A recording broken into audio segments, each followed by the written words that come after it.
Assalamualaikum warahmatullahi wabarakatuh.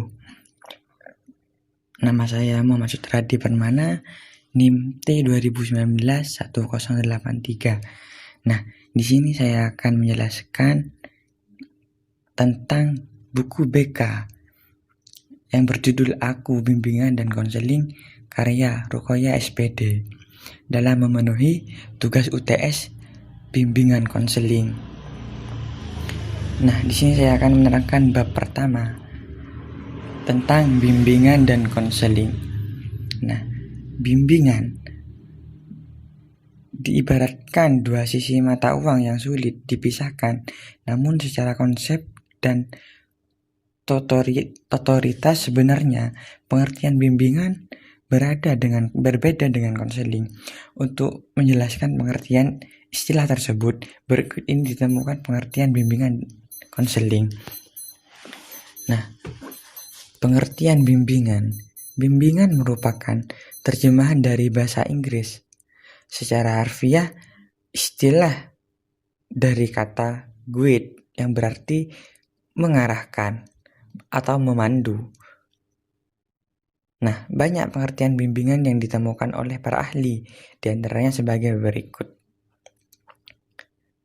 Nah, menurut John Stafford dan Stuart Adan yang dikutip oleh Prayanto dalam buku Dasar-Dasar Bimbingan, mengartikan bahwa bimbingan adalah bantuan yang diberikan kepada individu dalam membuat pilihan dan menyesuaikan yang bijaksana.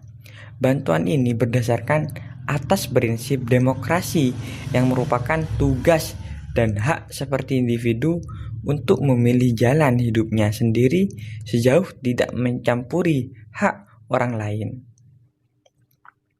Nah, yang kedua, pengertian konseling. Konseling merupakan bagian integral dari bimbingan. Konseling juga merupakan salah satu teknik dalam bimbingan. Konseling merupakan inti dalam bimbingan. Ada yang menyatakan bahwa konseling merupakan jantungnya bimbingan. Sebagai kegiatan inti atau jantungnya bimbingan, praktik bimbingan yang bisa dianggap belum apabila tidak dilakukan konseling. Nah, Prayitno dan Erman Amti dalam buku Dasar-Dasar Bimbingan dan Konseling mengemukakan bahwa konseling adalah proses pemberian bantuan yang dilakukan melalui wawancara konseling oleh seseorang ahli pada individu yang sedang mengalami suatu masalah yang bermuara pada transisinya masalah yang dihadapi oleh klien. Nah, yang selanjutnya jenis bimbingan dan konseling. Nah, di sini dalam rangka pencapaian tujuan bimbingan dan konseling terdapat beberapa jenis layanan yang diberikan kepada siswa. Yang pertama, layanan orientasi. Yang kedua, layanan informasi. Yang ketiga, layanan konten. Yang keempat, layanan penetapan dan penyaluran. Yang kelima, layanan konseling perorangan. Yang keenam, layanan bimbingan kelompok. Yang ketujuh, layanan konseling kelompok. Yang kedelapan, konsultasi. Dan yang terakhir, meditasi.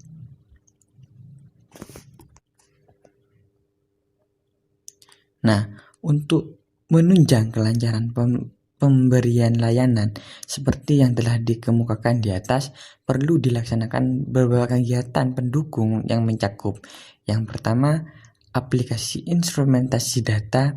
Yang kedua, konferensi khusus. Yang ketiga, kunjungan rumah.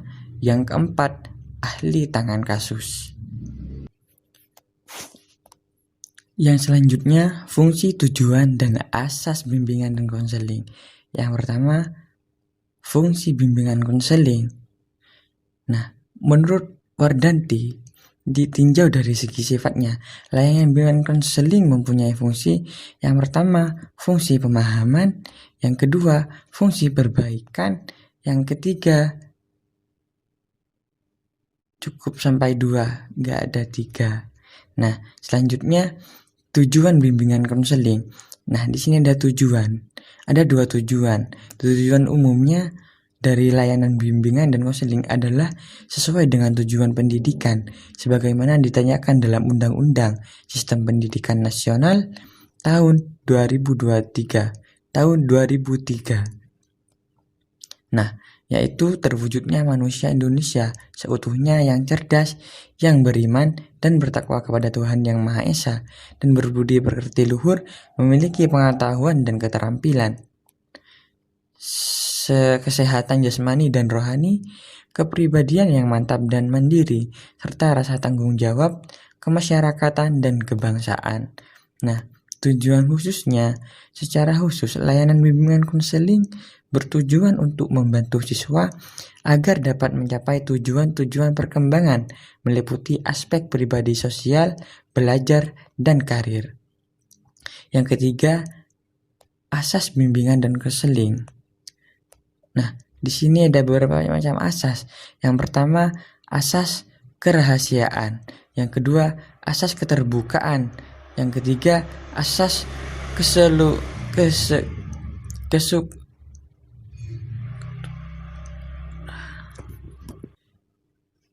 Yang ketiga, asas kesuksaraan. Yang keempat, asas ahli tangan. Nah, itulah macam-macam asas. Nah, pada bab 2 ini menerangkan tentang konselor. Konselor adalah pihak yang membantu konseli dalam proses konseling. Sebagai pihak yang paling memahami dasar teknik dan konseling secara luas, konselor dalam menjalankan perannya bertindak sebagai fasilitator bagi konseli. Selain itu, konselor juga bertindak sebagai penasehat, guru, konsultan yang mendampingi konseli sebagai konseli dapat menemukan dan mengatasi masalah yang dihadapinya. Nah, syarat-syarat seorang konselor. Syarat untuk menjadi seorang konselor atau guru pendamping sebagaimana yang dikemukakan oleh Umar dan Sartono dalam sebagai berikut. Seorang guru bimbingan dan konselor harus mempunyai pengetahuan yang cukup luas, baik segi teori maupun segi praktik. Nah, yang kedua, dalam segi psikologik, seorang pembimbing dapat mengambil tindakan yang bijaksana. Yang ketiga, seorang pembimbing harus sehat fisik maupun psikisnya. Yang keempat, seorang pembimbing harus mempunyai sikap kecintaan terhadap pekerjaannya. Yang kelima, seorang pembimbing harus mempunyai inisiatif yang cukup baik. Yang keenam, seorang pembimbing harus bersifat supel atau ramah.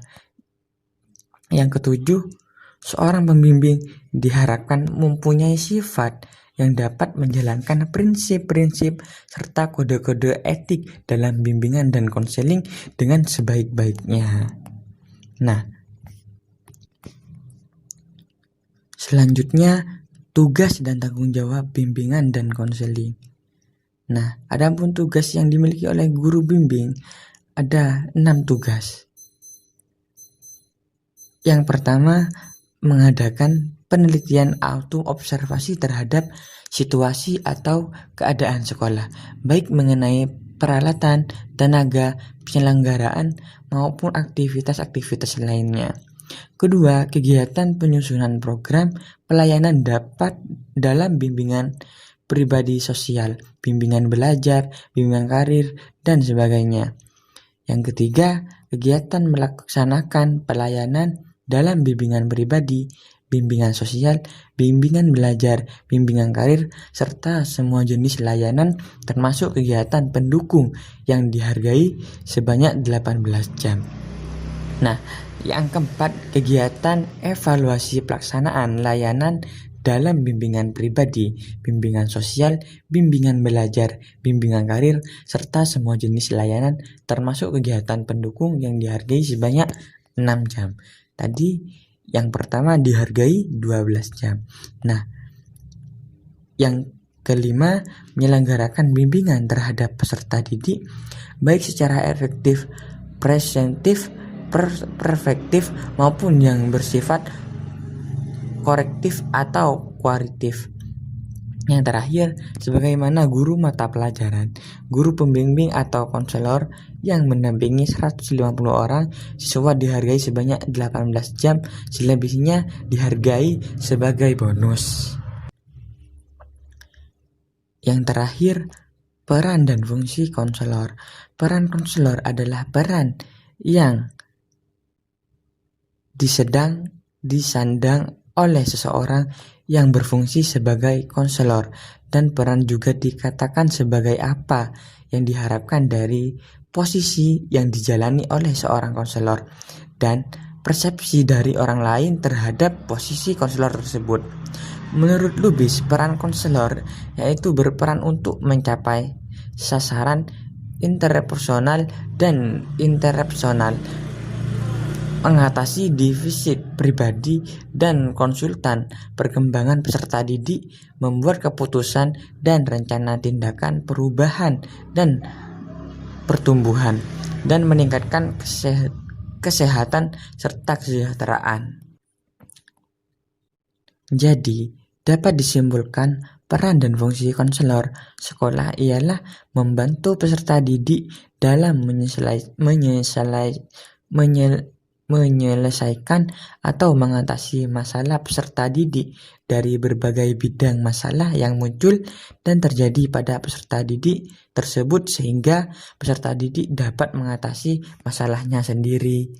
Tiga ini saya akan menerangkan tentang berikut. Ini adalah macam-macam teori-teori dalam bimbingan konseling.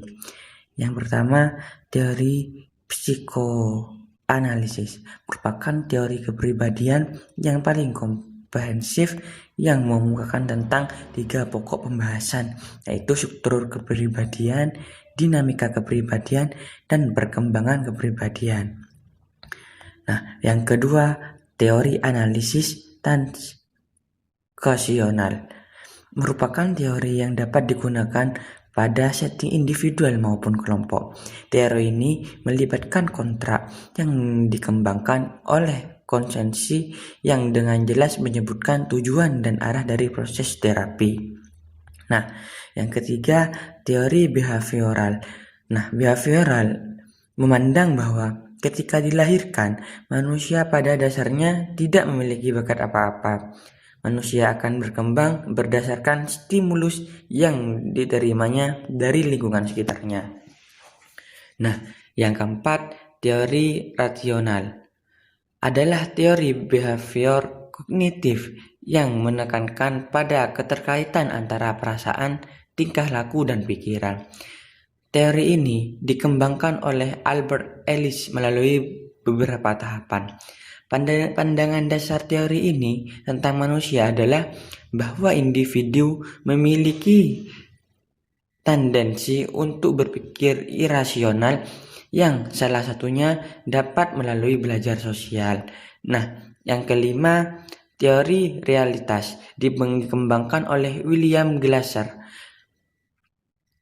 Teori psikolog dari California ini, ciri yang sangat khas dari teori ini adalah tidak berpaku pada kajian masa lalu, tetapi mendorong konseli untuk menghadapi realitas. Teori ini juga tidak memperhatikan pada motif bawah sadar, sebagaimana pandangan kaum psikoanalisis.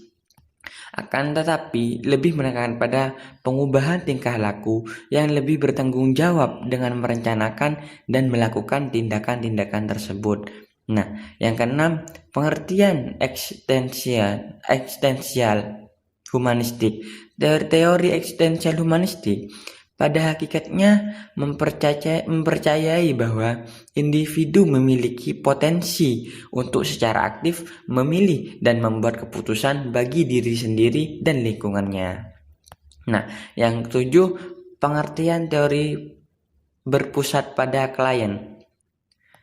Nah, sering juga disebut psikoterapi non-direktif, yaitu suatu mode perawatan psikis yang dilakukan dengan cara berdialog antara konselor dan klien agar tercapai gambaran yang serasi antara ideal self dari klien ideal dengan acuan self diri klien sesuai dengan kenyataan yang sebenarnya.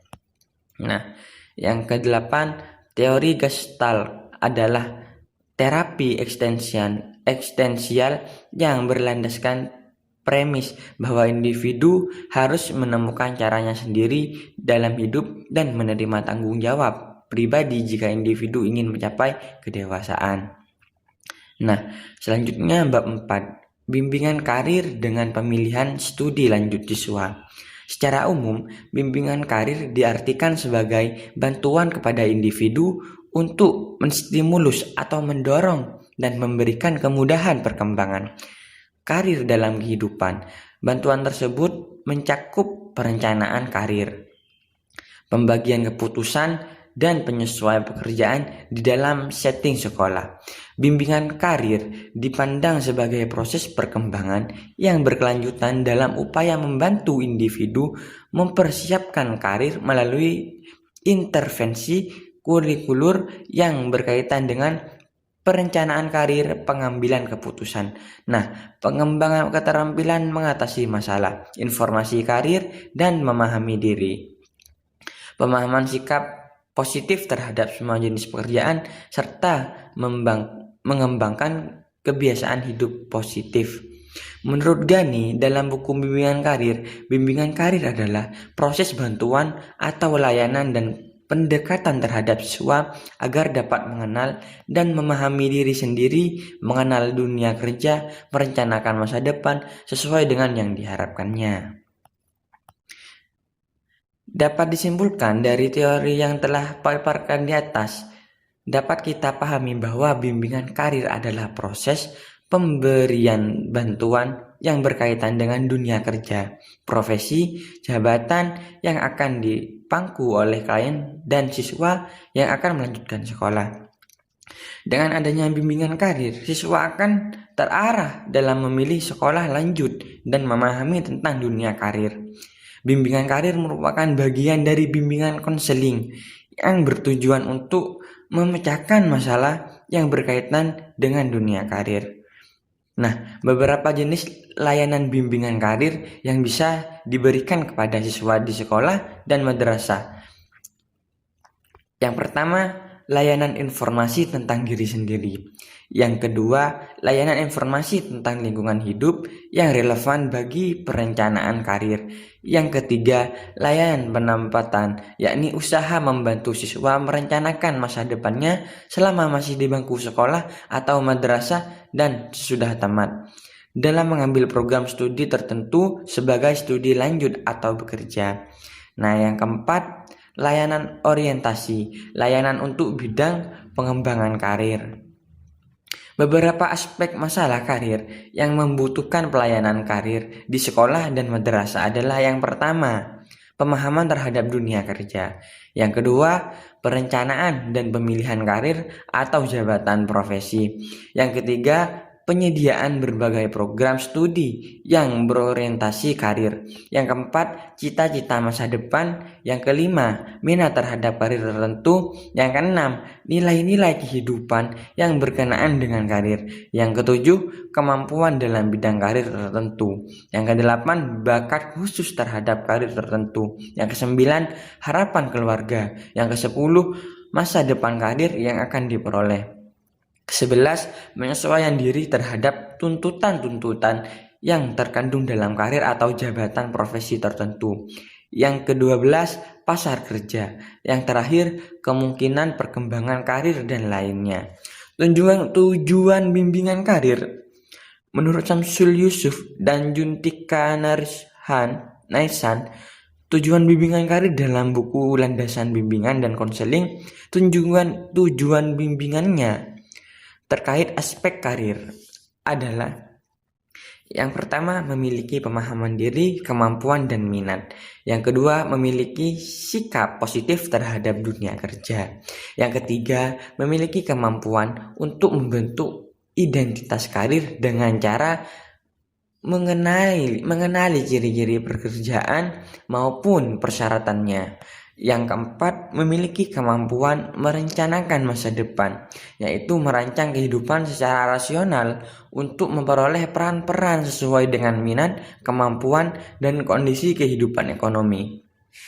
Yang kelima, dapat membentuk pola-pola karir, yaitu kecenderungan arah karir. Yang keenam, mengenal keterampilan, kemampuan dan minat. Keberhasilan atau kenyamanan dalam suatu karir amat dipengaruhi oleh kemampuan dan minat yang dimiliki. Nah, yang kedua, perkembangan remaja awal menurut Harlock, masa remaja. Masa remaja adalah masa peralihan atau masa transisi dari anak menuju dewasa. Remaja adalah bentuk umur 13, 14, sampai 17 tahun. Dalam masa perkembangan ini merupakan fisik terjadi sangat pesat dan mencapai puncaknya. Ketidakseimbangan emosional dan ketidakstabilisan dalam banyak hal terdapat pada masa ini. Ia mencari identitas diri karena pada masa ini belum cukup dewasa untuk mengambil keputusan dalam memilih sekolah lanjut. Menurut Sarlito dalam jurnal ilmiah konseling mengungkapkan bahwa masa remaja adalah lanjutan masa kanak-kanak. Karena masa itu seorang belum dewasa, maka ia disebut remaja dan bukannya dewasa. Yang membedakan remaja dan anak-anak atau orang dewasa itu yang disebut sebagai karakteristik remaja. Perkembangan pada remaja merupakan proses untuk mencapai beberapa aspek sebagai tercapainya tingkat kedewasaan. Masa remaja dikenal sebagai salah satu periode dalam rentang kehidupan manusia yang memiliki beberapa keunikan tersendiri. Pada masa remaja banyak perubahan-perubahan besar yang terjadi. Yang C, pemilihan sekolah lanjut. Pengertian sekolah. Sekolah adalah suatu lembaga yang dirancang untuk mengajarkan siswa di bawah pengawasan guru yang bertujuan untuk mengembangkan siswa melalui proses pembelajaran. Sekolah lanjut adalah bentuk satuan program pendidikan 3 tahun setelah sekolah dasar. Sekolah lanjut tingkat pertama. Selanjutnya di tingkat STLTP adalah bentuk satuan pendidikan dasar yang menyelenggarakan program pendidikan 3 tahun setelah sekolah dasar. Karakteristik SLTP dapat dilihat sekurang-kurangnya dari 3 segi, yaitu tujuan pendidikan, kurikulum, dan peserta didiknya. Jenis-jenis sekolah lanjut. Yang pertama adalah sekolah menengah umum, yang kedua sekolah menengah kejuruan. Faktor yang mempengaruhi pemilihan sekolah lanjut. Yang pertama adalah motivasi, yang kedua bakat, yang ketiga intelijensi, yang keempat minat. Selain minat atau intelijensi bakat, peran keluarga di lingkungan masyarakat dan budaya juga sangat berpengaruhi peserta didik dalam mengambil keputusan memilih sekolah lanjut. Selanjutnya bab 5. Identifikasi dan internalisasi 4 langkah. Pengertian karakter sebagai sekumpulan sifat-sifat batiniah seorang yang dapat dicerminkan melalui penampilan fisik, sikap, cara bertindak, serta cara berpikir orang tersebut yang membedakan dengan orang lain. Sedangkan entrepreneur sendiri merupakan seseorang yang melakukan upaya-upaya kreatif dan inovatif dengan jalan mengembangkan ide dan meramu sumber daya untuk menemukan peluang dan perbaikan hidup, serta membantu memenuhi kebutuhan masyarakat yang makin meningkat dan memperluas lapangan pekerjaan. Berlandaskan pengertian karakter serta entrepreneur di atas, maka dapat disimpulkan bahwa karakter entrepreneur merupakan sifat dan ciri dari seseorang yang mau mengabdikan diri kepada masyarakat dengan wujud pendidikan dan bertekad dengan kemampuan sendiri sebagai kiat kewirausahaan untuk membantu memenuhi kebutuhan masyarakat yang makin meningkat. Memperluas lapangan pekerjaan, turut berdaya upaya mengakhiri ketergantungan pada luar negeri, dan di dalam fungsinya tersebut selalu tunduk terhadap hukum lingkungan serta tidak hanya mementingkan keuntungan semata. Ciri-ciri karakter interior selain di Geoffrey Gemerit dalam Suriname 2005-24-14 menerangkan ciri-ciri dan watak yang mencerminkan jiwa seseorang wirausahaan sebagai berikut. Yang pertama, percaya diri yang di dalamnya mempunyai watak keyakinan, ketidaktergantungan, individualitas, dan optimisme. Yang kedua, berorientasi tugas dan hasil yang di dalamnya mempunyai watak kebutuhan akan prestasi, berorientasi laba, ketekunan dan ketabahan, tekad kerja keras, mempunyai dorongan kuat, energik dan inisiatif. Yang ketiga, pengambilan resiko yang di dalamnya mempunyai watak kemampuan mengambil risiko suka pada tantangan. Kepemimpinan yang di dalamnya, yang keempat, kepemimpinan yang di dalamnya berdampak watak bertingkah laku sebagai pemimpin, dapat bergaul dengan orang lain, menanggapi saran dan kritik. Yang kelima, korisinilan yang di dalamnya terdapat watak inovatif dan kreatif, fleksibel, mempunyai banyak sumber, serba bisa dan mengetahui banyak. Yang keenam, berorientasi ke masa depan yang di dalamnya terdapat watak pandangan ke depan dan prestasi. Ada dua faktor yang mempengaruhi karakter interior, yaitu faktor internal dan eksternal. Dan pendidikan Wijaya 2007 menyatakan bahwa lingkungan keluarga dan pendidikan merupakan faktor eksternal, sedangkan nilai profesional, usia, dan jenis kelamin merupakan faktor internal yang mempengaruhi karakter interior.